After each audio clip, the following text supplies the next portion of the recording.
മൂകാംബിക വന്നാൽ വൈകുന്നേരം 4 മണിക്ക് സൗപർണിയിലേക്കൊരു ചെറിയ നടത്തം. വർഷക്കാലമാണെങ്കിൽ കൂട്ടിന് ഒരു ചാറ്റൽ മഴയും ഉണ്ടാവും. ആ വഴിയിലാണ് നമ്മുടെ ഈ ചേട്ടൻ്റെ ഒരു കൊച്ചു കടയുള്ളത്. വൈകുന്നേരത്ത് ചായയും ചെറുകടിയും. വീട്ടിൽ വൈകുന്നേരത്തിരുന്ന് ചായ കുടിക്കുന്ന അതേ ഒരു ഫീലാണ് ഇവിടെ വന്ന് ചായ കുടിക്കുമ്പോഴും.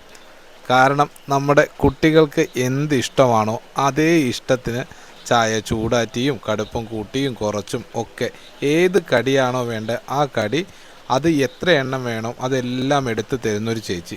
എൻ്റെ എല്ലാ സൗപർണിക യാത്രയിലും മറക്കാതെ മുടങ്ങാതെ കയറുന്ന ഒരു കടയാണിത്.